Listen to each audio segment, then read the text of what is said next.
Hello, hello. Yamna nauriba release tawdiba film lagliba October da release tawjagadaba film Tom Thin Siza haiba film da khudol tamjaba ishaini khudol ai mark koloina na khanause yam kana di nongai the ma ju yam nongai te hai aduna sengam yaw se yam apio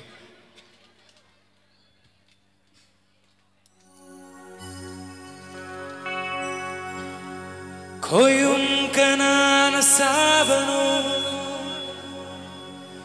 nung sibi tâm se chẳng đâm nên ai su lấy rồi ba mu bi nang gi mai thong se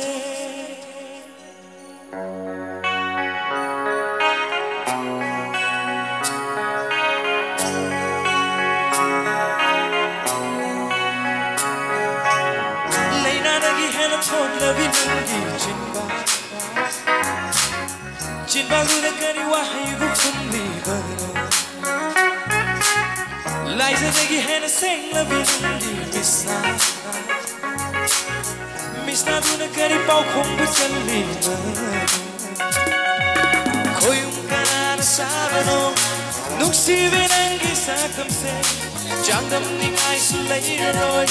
Ba mu vinangi mai tong se Kari pau khong no chan li vinangi mi deng aduna Nang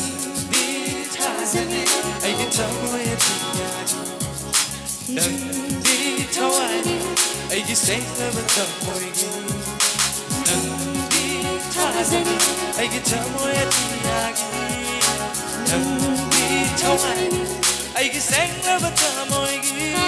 Yeah, laina dagi hena ko labi nangi Simbadu da kari wahai bu kumni Laisa dagi hena seng labi nangi Misna du na kari pokong bucali Tivi nangi kwanga Danju vi nangi fijo Gaura vi nangi mai tong duda Bakcha vi nangi minoki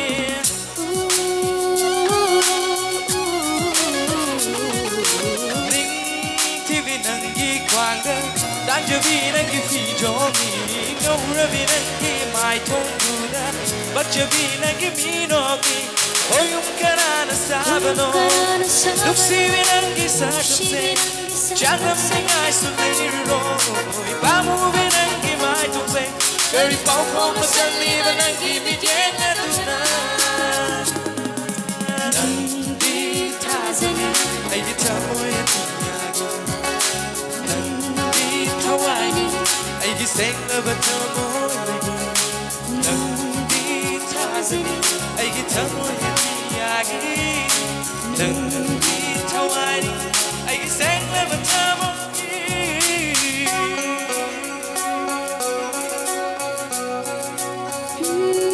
Hai ning ba wahai kaya Chimbala hai ba ngongai Nukshiba nang bo aina Thamoy na chena thamle Shiba nangi wahai aigi inanda yinjage hai ramona amungi pena aibu na sengarung shi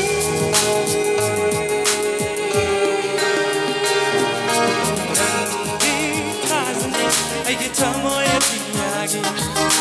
nangi thawani aigi senglaba thamoy gi Nang di thazani aigi thamoy atiyagi Nang di thawani aigi senglaba thamoy gi Thank you kudema po makana kurum jari thank you so much